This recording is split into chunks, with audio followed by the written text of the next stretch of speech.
TPN 140 Jakarta sekaligus mahasiswa EPG dan Jab 1 UIN Syarif Hidayatullah dengan NIM 41240199102017. Hari ini tanggal 19 Mei akan melaksanakan praktek uji kinerja video pembelajaran dengan materi menjadi generasi yang toleran. Mari saksikan. Assalamualaikum warahmatullahi wabarakatuh.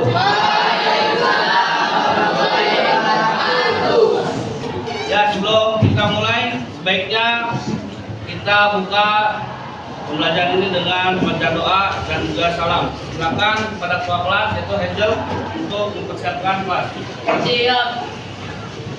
Doa dimulai. Bismillahirrahmanirrahim.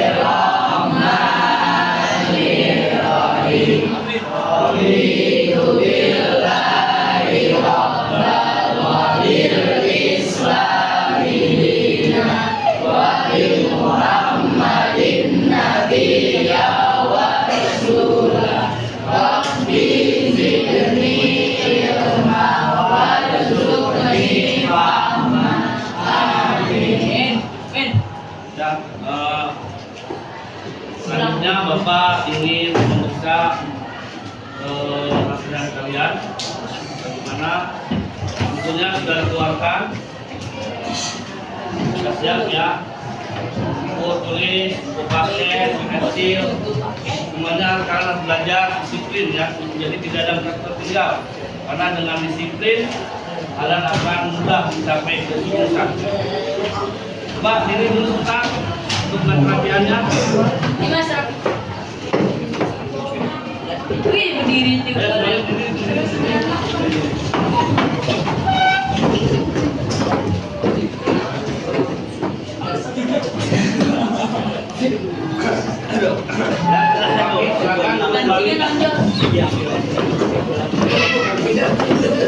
Nah, sekarang kita mau nanya siapa yang tidak hadir? Ada yang tidak hadir? Ada keluarga hari ini dia tidak masuk. Ya, kita lanjutkan dengan pembiasaan ya, agar kita biasa. Pertama, untuk cinta kita kepada negara Indonesia dengan menyanyikan lagu Indonesia Raya. Nanti dilanjutkan dengan pembacaan ayat suci Al-Quran, yaitu pembiasaan religius. Ya, kepada Juli ke depan untuk memimpin dan lagu Indonesia Raya. Silakan Juli. Ya, semuanya berdiri.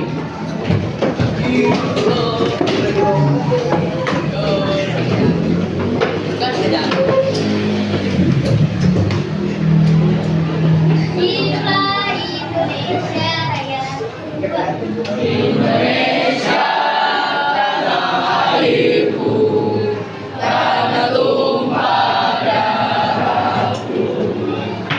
Di sanalah aku berdiri, jadi pandu hidupku. Indonesia kebangsaanku, bangsa dan tanah airku. Mari kita berseru, Indonesia bersatu. Hiduplah tanahku, hiduplah negeriku, bangsaku, rakyatku semuanya. Bangunlah jiwanya, bangunlah badannya, demi Indonesia Raya. Indonesia Raya, merdeka, merdeka, tanahku, negeriku yang ku cinta. Indonesia Raya, merdeka, merdeka, hiduplah Indonesia Raya. Indonesia Raya, merdeka, merdeka, tanahku, negeriku yang ku cinta. Indonesia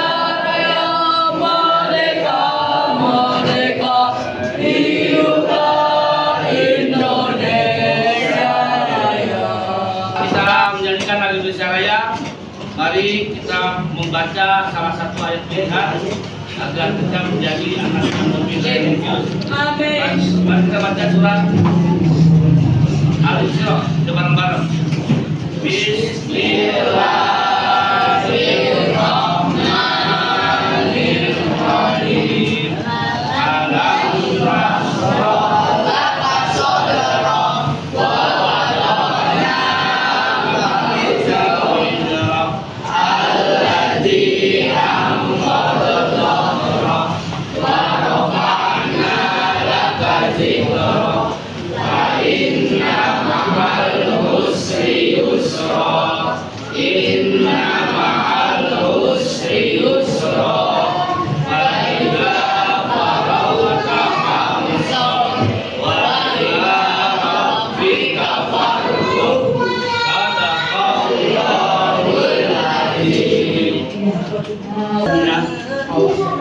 Kenapa kita harus selalu membiasakan menyanyikan lagu Saraya dan juga membaca ayat pilihan agar selain kita cintakan agama, keimanan kita juga akan bertambah dan cinta kita kepada Tuhan juga bertambah, makin melekat dalam hati. Dengan pembiasaan itu kalian juga menjadi orang yang cinta negara dan cinta agama kalian sendiri. Itu ya. Selanjutnya Bapak mau tanya, apakah di tempat kalian ada yang berbeda agama? Ada kegiatan-kegiatan dalam satu agama tapi berbeda dalam kegiatan ibadahnya? Nah, bagaimana sikap kalian terhadap perbedaan tersebut? Ada yang mau jawab angkat tangan? Dan perbedaan yang ada di lingkungan kalian? Siapa nanya? Jadi inilah perbedaan yang ada di lingkungan kalian.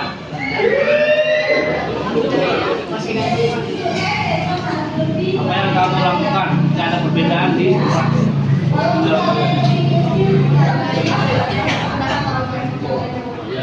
Ya itu ya.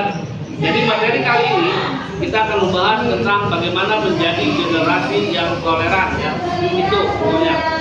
Ya, sebelum Bapak masuk ke materi, Bapak perlu menyampaikan tujuan pembelajaran pada hari ini adalah kalian diharapkan mampu menjelaskan teori dan praktek toleransi menurut Islam serta menerima hakikat perbedaan sebagai sunatullah. Lalu kalian juga diharapkan mampu mengevaluasi praktek keberagaman umat Islam di lingkungan masyarakat yang majemuk serta memiliki keberagaman yang toleran. Dan juga diharapkan mampu membuat quote yang berisi pentingnya toleransi dalam ajaran Islam serta memiliki sikap toleran intern maupun antar umat beragama. Itu tujuan dari toleransi ya. Coba kalian lihat infografisnya. Infografis ada di halaman 195.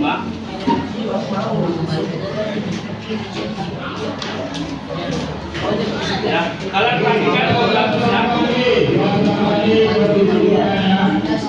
Lihat infografisnya. Coba ada yang bisa menyampaikan dari infografis itu tentang apa? Coba diri kita yang kenceng suaranya. Dari program ini kita belajar tentang cara membangun harmoni dengan antar umat beragama.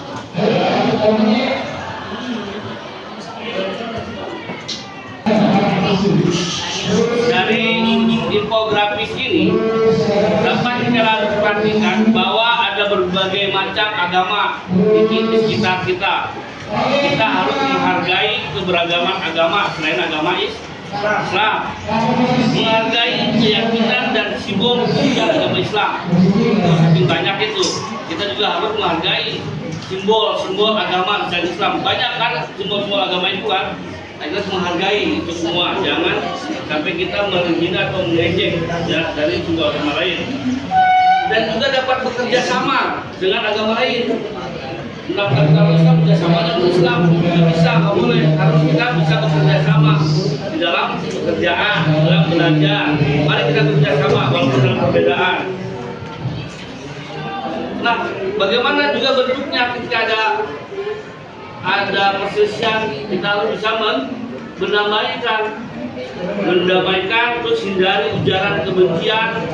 Apalagi sekarang ya mudahnya dengan digital ya, bisa mengata-ngatain begitu mudahnya mengedit gambar, dan itu dihindari oleh kalian.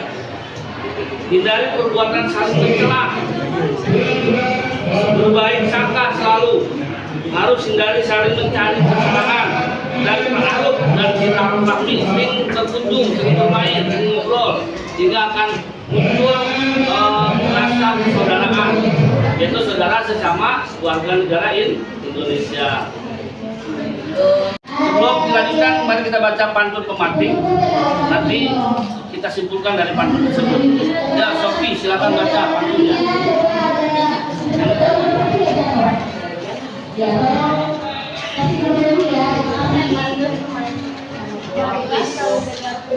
Sopi.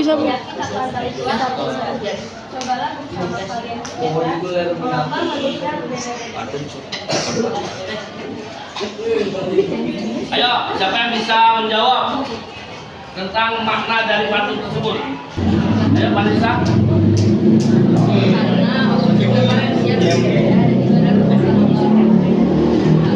Ya, mari kita baca pantun yang kedua. Ya, silakan baca pantun kedua. Ya, kedua.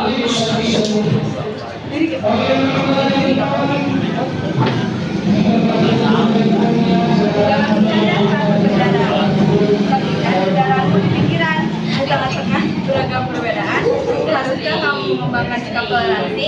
Ayo, nih, ada pertanyaan. Silakan, Farhan mau jawab. Baca dulu, udah kok. Juli, silakan Juli. Haruskah kita mengembangkan sikap toleransi? Pertanyaannya. Harus, karena kalau misalnya kita tidak mengembangkan sikap toleran, maka akan terjadi konflik. Nah, yang tepuk tangan semuanya. Sekarang kalian buka mari bertafakur.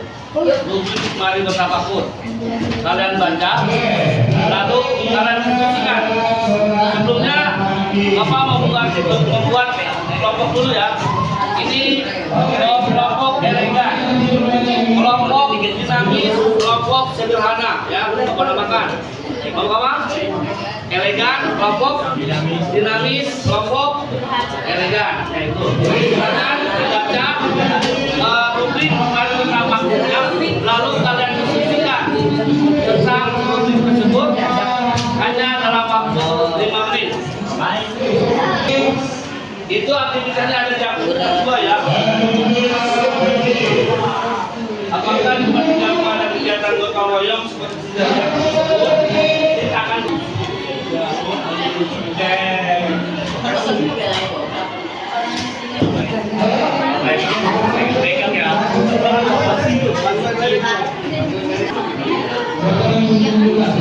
gimana anak-anak sudah selesai? Ada yang mau menjawab mempresentasikan tugasnya? Mungkin Alia mau? Silakan Alia.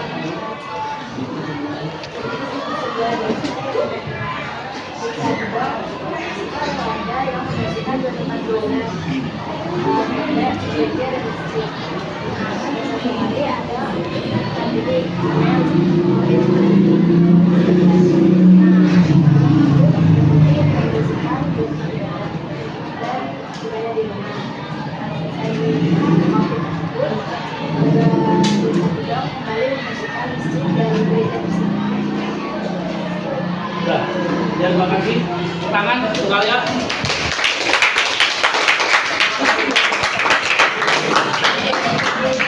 Ya, pada bab ini fokusnya yaitu generasi toleran, toleransi, harmoni, hak dan umat beragama. Nah, itu titik fokusnya. Silakan kalian buka kalau ini.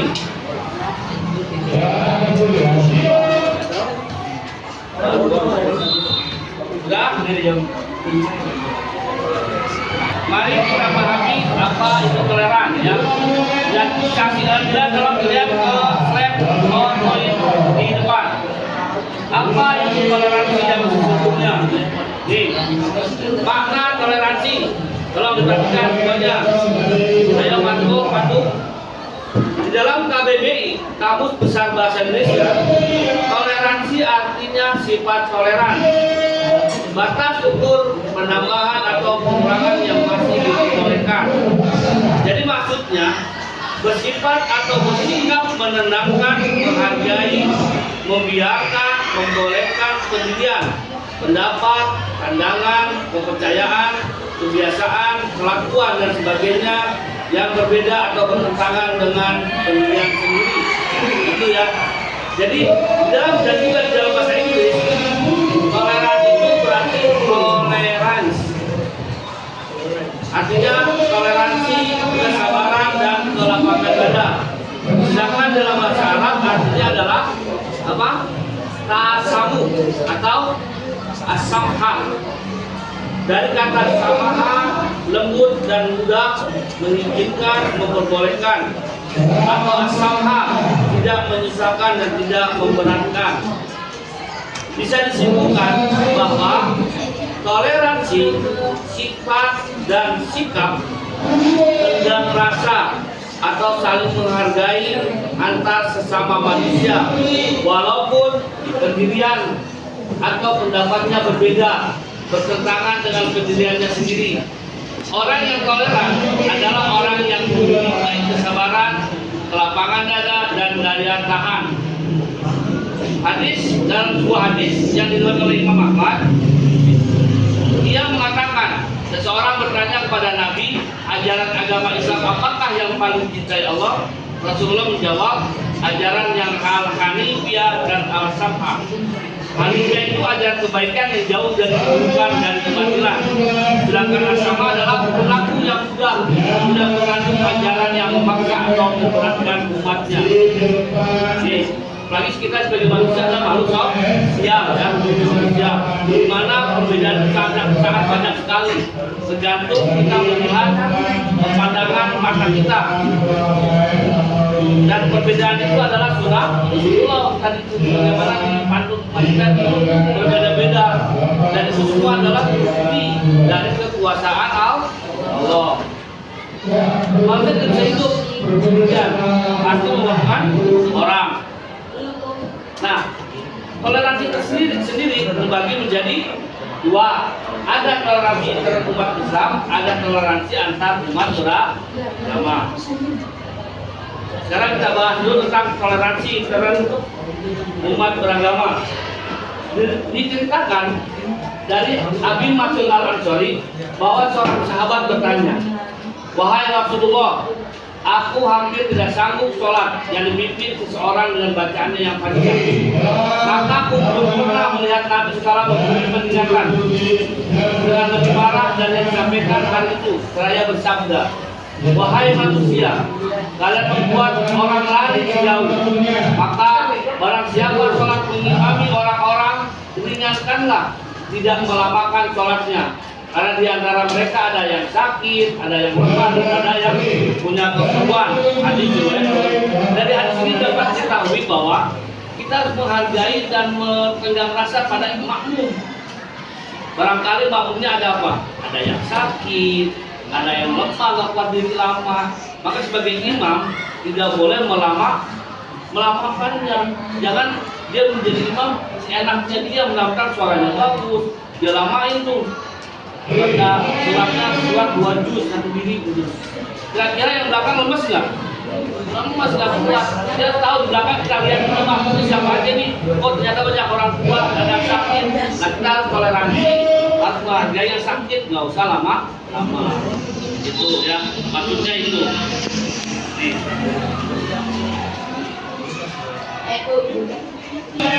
Ya apalagi kita sama muslim.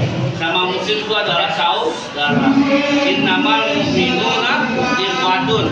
Di antara sesama orang yang beriman adalah saudara. Jika ada perselisihan, maka damaikanlah di antara keduanya. Hindari perbuatan menghina kelompok yang lain, karena bisa jadi kelompok yang dihina itu lebih baik daripada yang menghina. Hindari perbuatan saling mencela, berbaik sangka terhadap sesama, hindari perbuatan saling mencari kesalahan, hindari perbuatan membicarakan kejelekan sesama, saling bertaruh antar sesama. Nah itu, jadi kalau kita saling menghargai, tidak saling mengejek, maka terjadi apa? Kedamaian, kerukunan kelompok ini dan kelompok honor, karena tidak saling menghina, saling menghargai. Tadi kan ini ada diskusi tadi tentang apa? Pematik juga dan tentang pendapat yang di Mari Bertafakur.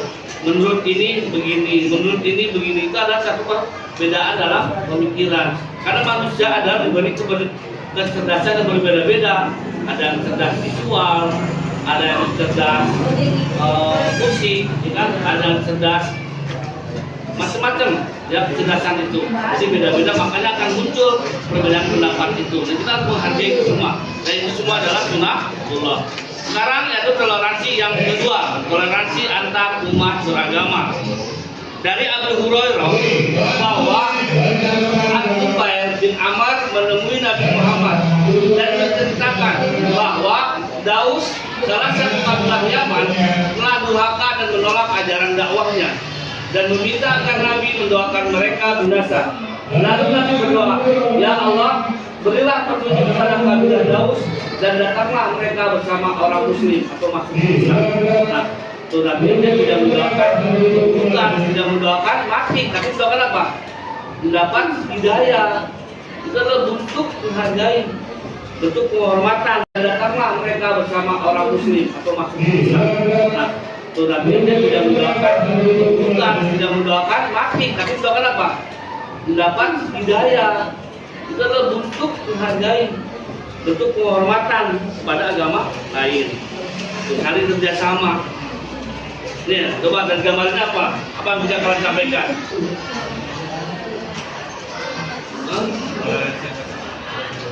Berbeda tapi satu tujuan. Sebenarnya negara kita nih, enggak semuanya orang Islam ketika memerdekakan. Ada Protestan, ada Katolik, ada Hindu, ada Buddha, ada Islam. Mereka bersatu dalam satu tujuan. Tujuannya apa? Memerdekakan Indonesia. Berhasil nggak? Berhasil pada tanggal 17 Agustus 1445. Ada kesamaan tujuan, bergotong royong, berbeda tapi satu tujuan itu yang menguatkan. Nah ini ya, toleransi antar umat beragama. Sikap toleran dalam kehidupan beragama akan dapat muncul apabila ada kebebasan dalam masyarakat untuk beragama. Prinsip kebebasan beragama ini dapat dianjurkan dalam ajaran agama Islam. Islam melarang tegas untuk melakukan pemaksaan agama terhadap orang lain. Ajaran tentang kebebasan agama terdapat dalam surat Al-Baqarah ayat berapa? 256. Ayo baca bareng-bareng. Ada di sini.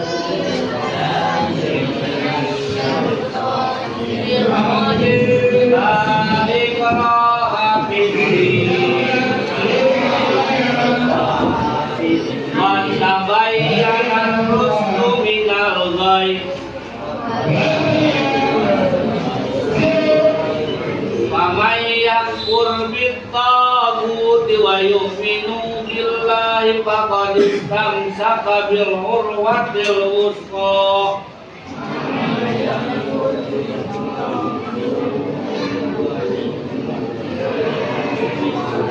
Lam bisama laha wallahu sami'un alim. Pada ngebaca suaranya ada banget. Itu dapat dalam surat Al-Baqarah ayat 206. Mari kita baca ayatnya. A'udzu billahi minasy syaithanir rajim. Bismillahirrahmanirrahim. La ilaha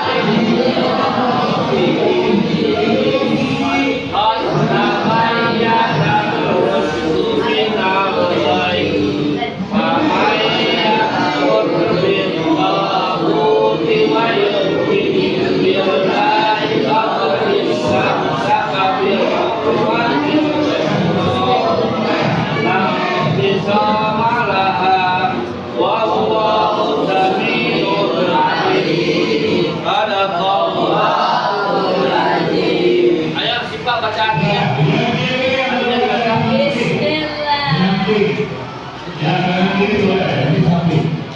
Tidak ada paksaan dalam menganut agama Islam. Sesungguhnya telah jelas perbedaan antara jalan yang benar dengan jalan yang sesat. Barang siapa ingkar kepada Tuhan dan beriman kepada Allah, maka sungguh dia telah berpegang teguh pada tali yang sangat kuat dan tidak akan putus. Allah Maha mendengar, Allah Maha mengetahui. Al-Baqarah. Ada yang tahu bagaimana ayat ini diturunkan? Kenapa ayat ini diturunkan?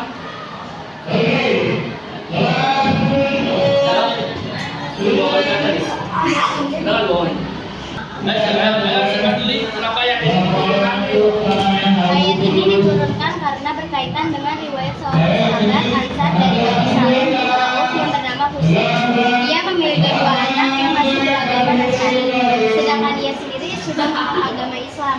Husain bertanya kepada Rasulullah SAW, apakah ia harus memaksa dua anaknya itu agar masuk Islam? Kemudian turunlah surah Al-Baqarah ayat 256 tersebut.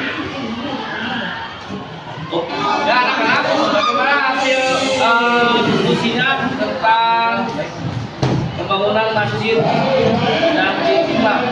Sekarang coba Naila untuk menyaksikan hasil dari diskusinya dari kelompok sederhana, silakan. Silakan dipilih.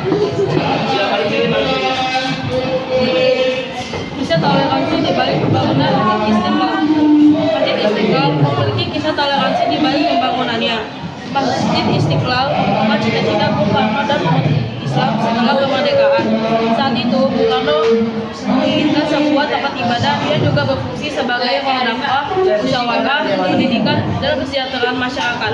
Kemudian dibuatlah sayembara desain Masjid Istiqlal pada 1955. Bung Karno kemudian menyematkan julukan By the Grace of God atau bersama dengan rahmat Tuhan pada Silaban.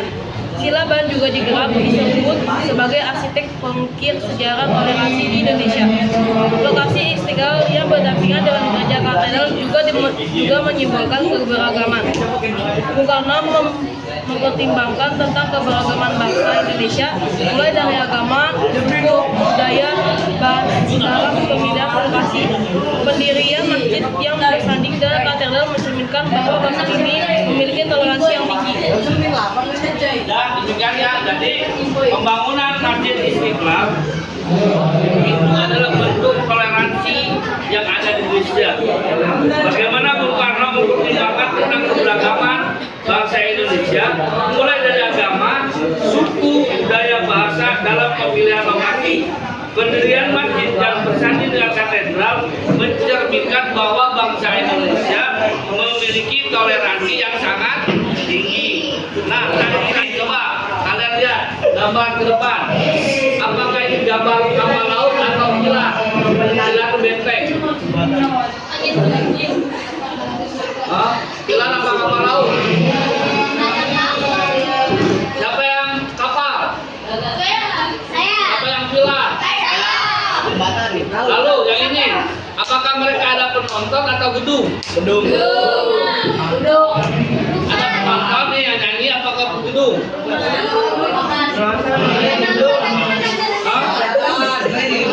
Lihat tuh. Yang nonton apa gedung?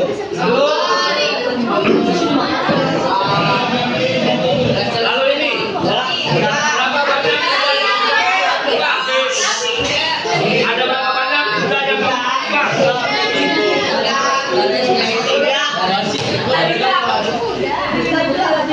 Ini adalah pandangan sudut pandang kalau masing-masing ya.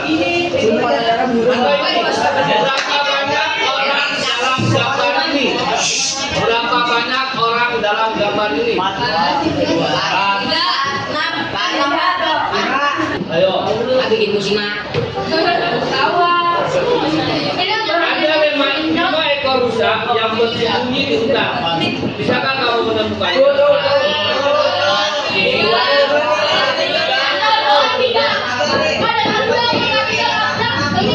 Itu rusa kita. Bisakah kamu menemukan 6 orang dalam gambar? Bisa. 1, 2. Ini wajah atau mata? Wajah atau mata? Ini yang liar atau mata wajah. Ada orang, ada. Siapakah yang paling sepi?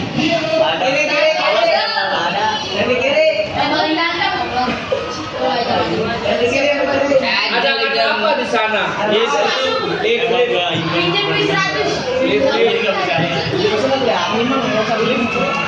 Ada 11 wajah dalam gambar. Kita Anda menentukan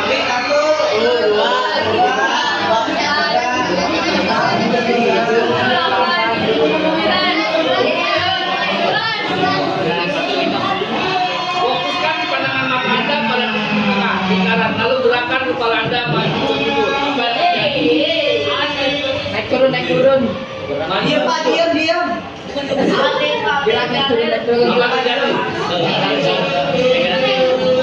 Fokus tengah-tengah.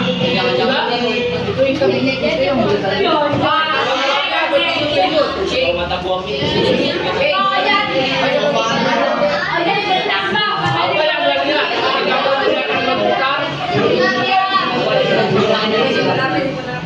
Ketika pergerakan berputar, bergerakkah gambar ini? Nah inilah penulis dari sumbernya.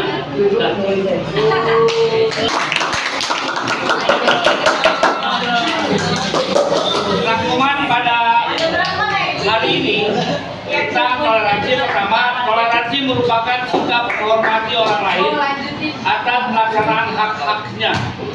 Toleransi mengarahkan bersikap terbuka dan mengakui adanya perbedaan, baik suku, bangsa, ras maupun antar golongan. Sikap toleran dalam kehidupan agama mendapat terwujud apabila ada kebebasan dalam masyarakat untuk agamanya sesuai dengan keyakinannya. Bangsa Indonesia adalah bangsa yang jumlah pemeluk Islam terbesar di dunia. Ada keragaman di tengah jumlah pemeluk Islam yang sangat besar itu. Umat Islam berusaha mengapresiasikan keislaman dengan cara yang berbeda-beda. Ada kemajuan yang sangat kompleks, mulai dari cara beragama, budaya, organisasi sosial sampai keragaman politik. Toleransi merupakan ajaran sangat berdasar dalam Islam. Toleransi disampaikan oleh Nabi Muhammad dan para sahabatnya. Jadi setelah ini, Bapak harapkan kalian menjadi anak-anak yang lebih menghargai orang lain. Karena segala sesuatu adalah berdasarkan sudut pandang kita. Tadi kata orang mah ada 3 gambar, kata kita ada 5, kita beda-beda tergantung sudut pandangnya. Sehingga kita akan menghargai pendapat orang lain. Ya mungkin hari ini kita cukupkan materi ini. Sebelum kita tutup, silakan dilakukan dulu bukunya.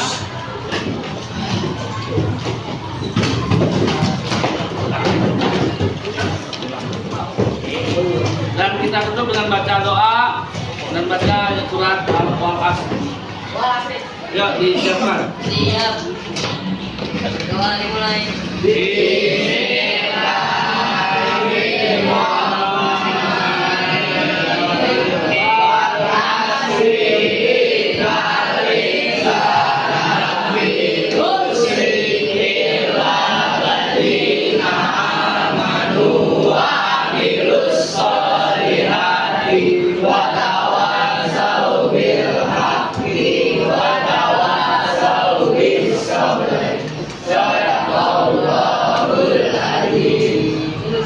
Memberi salam.